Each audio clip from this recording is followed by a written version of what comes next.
Our word is the law of our life, under the one great law of all life. Thoughts of sickness can make us sick, and thoughts of health and perfection can heal us. Thought is the conscious activity of the person thinking and works as we direct through law, and this law may be consciously set in motion. Whew. So what does that mean to us? Well, I want you to consider this past week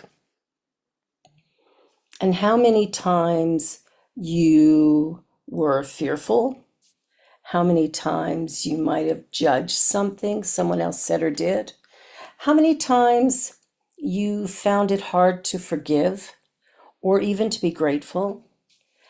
Every now and again, we have these little moments where something happens and our mind kind of takes a little dive into the ditch, usually only temporarily, and then pops back out realizing, hey, that's not going to serve me.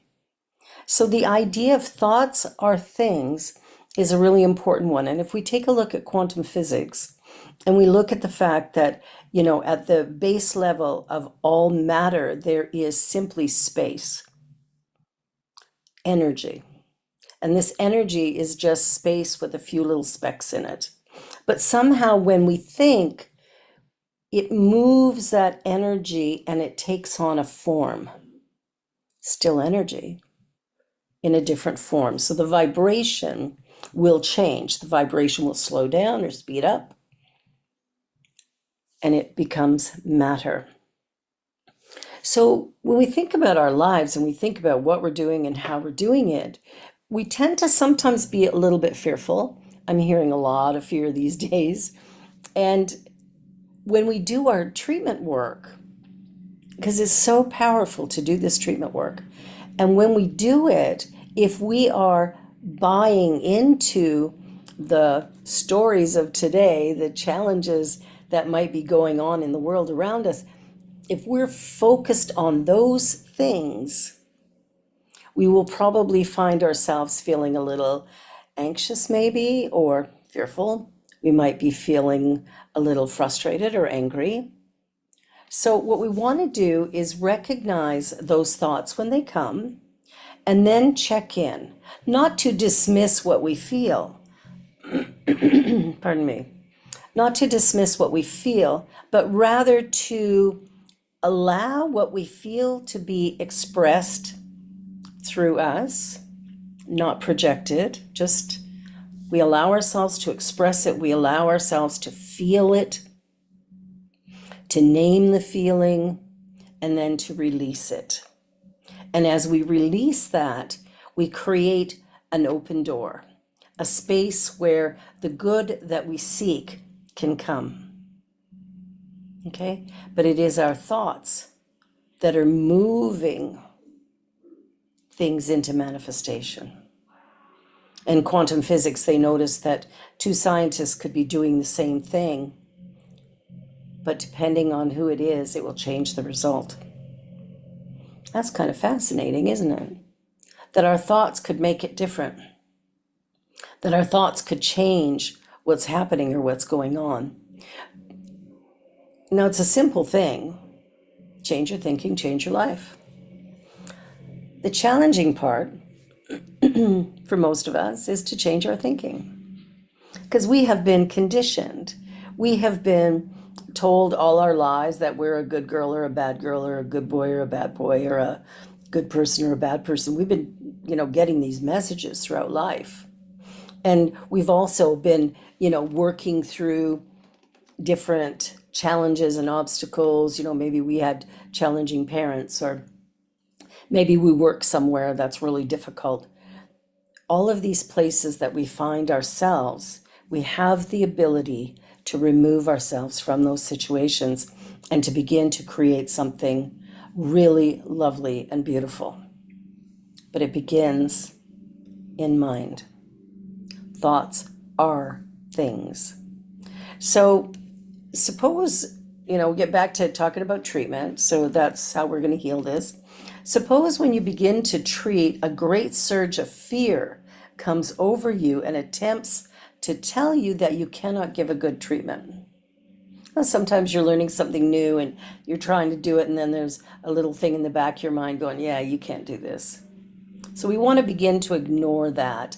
But the thing to do is to treat this fear as a suggestion which has no power, no power, and which cannot convince you that you lack the power to heal. So we want to make sure that we're addressing the doubts. We talked a little bit about that last week, the doubts that come up. And there is nothing in me in which can doubt my abilities. So we want to remember that we are free and clear, that we are part of this universe, that we live, move, and have our being in it, and that to turn around and believe that somehow we are less than or we don't have the power, we want to begin to shift that so we come to understand that the divine is right here. Right here, being me. It is the cells in my body, the activity of my life. It's right here. And we can begin to live with the understanding that I am powerful, that I am intelligent, that I am creative. We can begin to work with this so that we can create the life that we've been dreaming about. So here's where we get caught up. We get caught up because we have an idea, we have an agenda, we have, maybe what our parents told us we should do or think. So we've got all this stuff going on in the background. Some of it we might be aware of, and some of it we may be completely blind to. So what we want to do is take time with our treatments to be very clear. Take time in our meditation. And even when we go to bed at night, we can give our mind a little problem and then wake up with the answer. Yeah, I don't know if you've tried that, but you can do that. It's surprising to me the things that we can do that we are not even aware of, or we hear about on Sunday morning, but we're not quite sure how to do it. It feels a little bit like maybe it's magical thinking or wishful thinking, but the reality is this is very clear and concise thinking. What I focus on will grow and expand. What I focus on will become more. So where is my focus? This is the whole thing, right? Thoughts are things. So if I'm focusing on fear, worry, doubt, if I'm looking at the world going, it's a total mess and nothing's going to fix it. If I look at the people around me as broken and flawed, what I've done is I've created a dynamic energy that is fearful, that is negative, that is destructive. And I have a choice. And my choice could be to go, wait a minute, that's not the world I want to live in. So let me begin to think along new lines. And this is what Ernest Holm talked about, is that we have to begin to think along different lines. He says in the section on psychoanalysis that was on September 25th, he says it may be necessary for the practitioner to diagnose the thought of their patient. In fact, this is one of the main points in healing. This is psychoanalysis, so from psyche or soul. Psychoanalysis is the analysis of the soul or subjective mind. Its teaching is that within the soul or subjective mind, they're one and the same, all the seeds of our thought fall, and that most of our physical troubles are caused by some conflict of the emotions and the will. Okay? The conscious mind, desiring certain things which it cannot have, sends into the subjective thought opposing desires, which conflict with each other and mentally tear or bind. And as they manifest in the body, they can produce disease. It is claimed that 70% of all diseases are the result of suppressed emotions. Suppressed emotions. Suppressed desires. These suppressed emotions cause what are called complexes. So he has an example here. from Jesus, pardon me.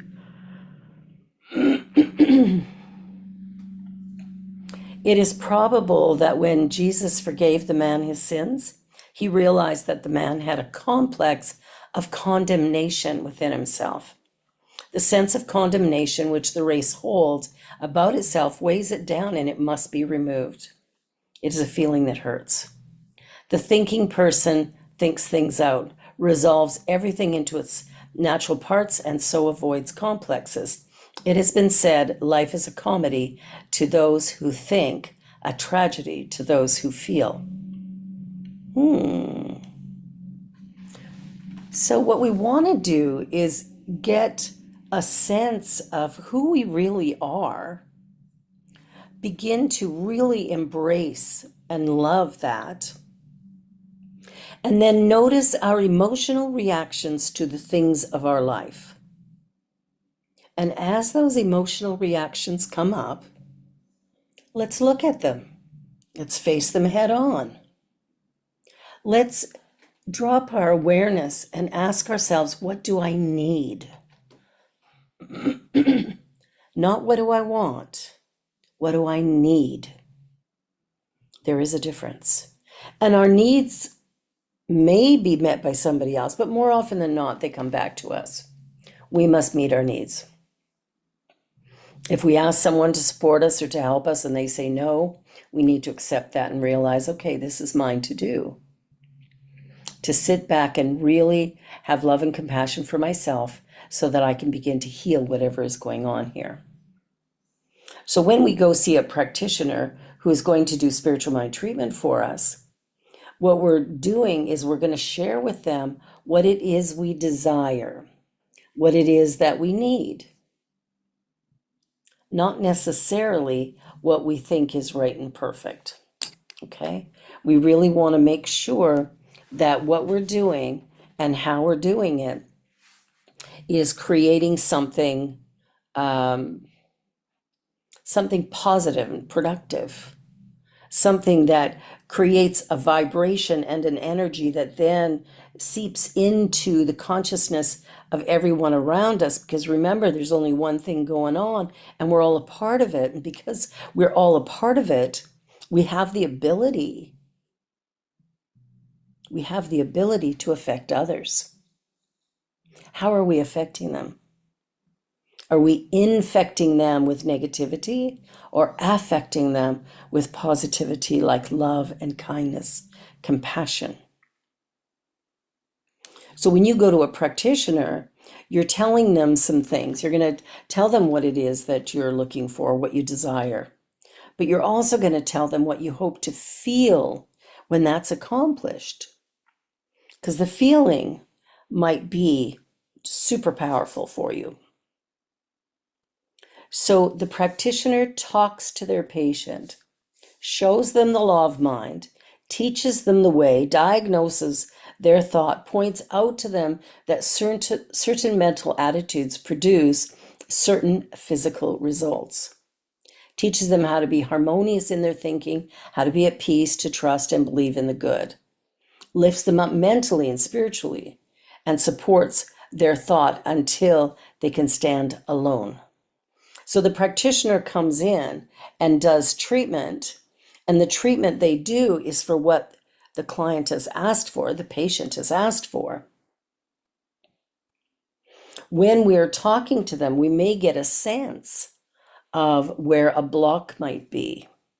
So we want to pay attention to our own intuition, what we feel in the moment, and begin to connect with the person in front of us so that we can create something that is truly healing for them.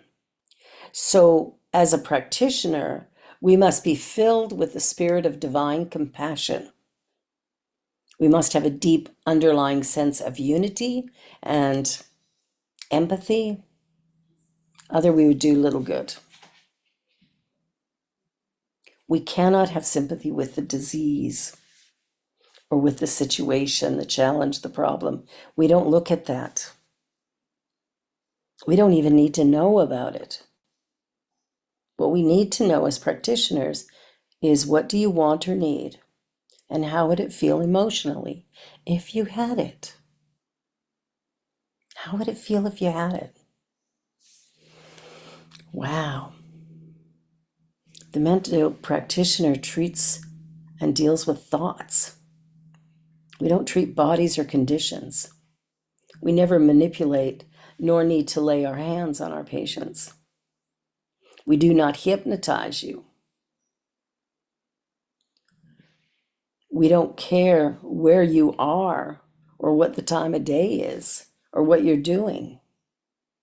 The practitioner's work begins and ends within their own consciousness. So if I'm treating for you, I am treating my mind to know your perfection. And that's what I'm doing. I'm allowing room. I'm allowing room for possibility. Now, sometimes when we're doing treatment, there'll be a little voice that goes, yeah, that's not going to happen. Nice try.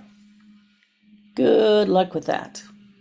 So we get this part of us that's going, no, that can't happen. So in that moment, what we would do is a denial step in the treatment, an argument, basically.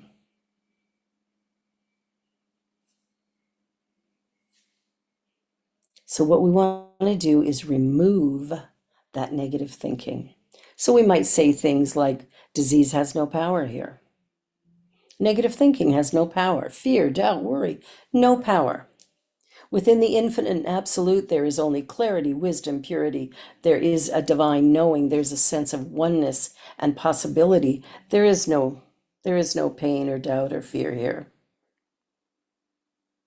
And we begin to acknowledge that that which we think is happening to us is actually happening through us. And if we shift that conduit so that it becomes something that is more positive and uplifting, what happens is the whole situation is resolved and something new is birthed.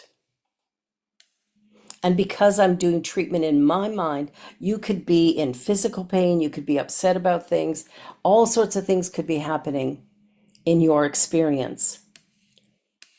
But for me, in my mind, there is divine perfection.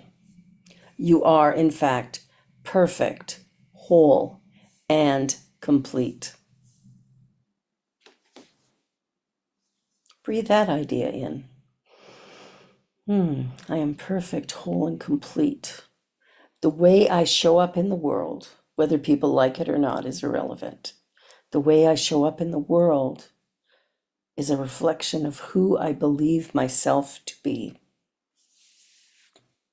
You ever noticed how you meet some people and you put on a happy face even though you're feeling miserable?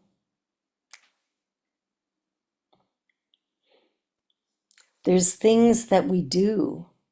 You go on a first date and you make sure you sit perfect and you dress perfect and you're trying to be really perfect. And then you wonder why he doesn't call back or she doesn't accept your call. We have to be who we are. We have to begin to see ourselves in a new way, to begin to know that, you know what, I'm created by this absolute, infinite, powerful creator. I must have been created this way for a reason. I don't know what it is. I don't need to know. All I need to know is this is who I am and celebrate that. I can't be anyone else. I am who I am. You are who you are. The minute we can fall in love with who we are and allow ourselves to be fully present in life, excited and delighted about whatever we're doing, the minute we go there, there is a peacefulness that just moves through us, a peacefulness that goes, yes, all is well. All is well right here, right now. And that energy, that idea of all is well, sort of changes everything that's going on. Well, it actually doesn't change anything. What it does is it changes my perception of everything. And what happens when my perception changes? My emotions change. There's a deeper sense of peace and comfort that I may be experiencing with this new perception. So look at your life. Look at the things that you do and the things that you say and the things that you believe. And just check in. Check in and go, now what? What do I need? Who am I? Here's a good question. Who am I? Sit with yourself in the silence for a little bit every day. Just sit with yourself. Observe your thought patterns. Where do they go? What do they do? How do they do it? And then allow yourself to just let it all go. Look at those thoughts.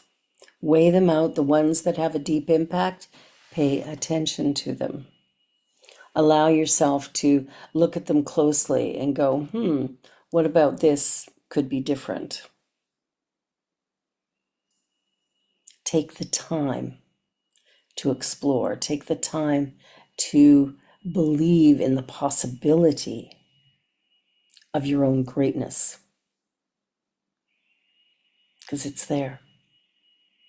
And because you are unique and special, there's no two alike. There may be similarities, but there are no two alike, and no two people creating exactly the same thing. Similarities, yes. Similarities, yes. So as we move into this week, I invite you to really, really pay attention. Begin to notice that your thoughts are creating your life. Just see places where it becomes obvious. And then ask yourself, who am I? Who do I want to be? Where do I want to go? What speaks to my heart? What is the thing that I love the most? And then allow yourself to begin to live from a brand new perspective as a powerful human being with a loving heart and a clear mind. Yes. Yes, yes, yes. Namaste.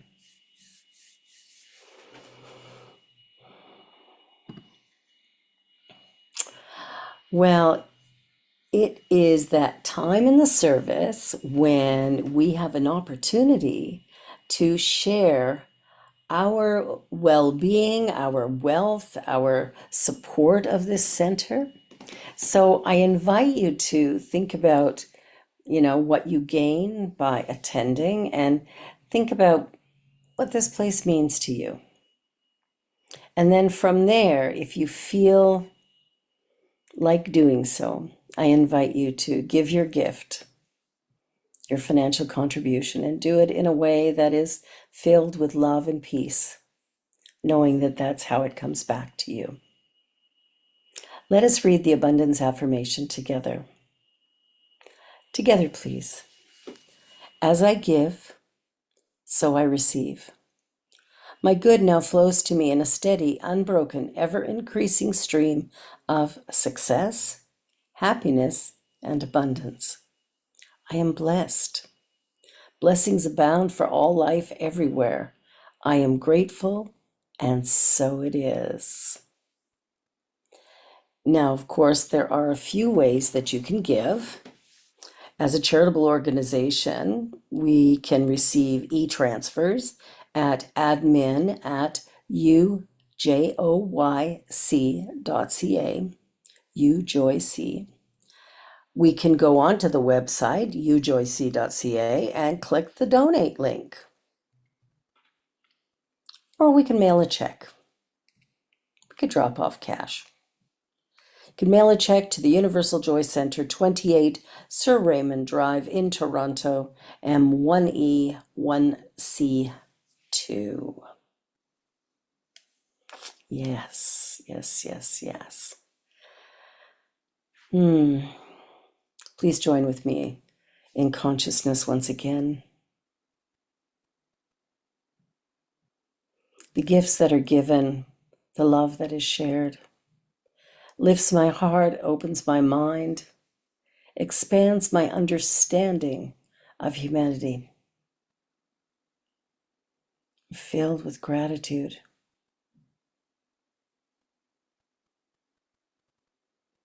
Filled with gratitude for this moment, for this offering, for those who are in the service today. I am so grateful, so very grateful. Filled with peace and well-being, I release these ideas into the law of mind. It is done. And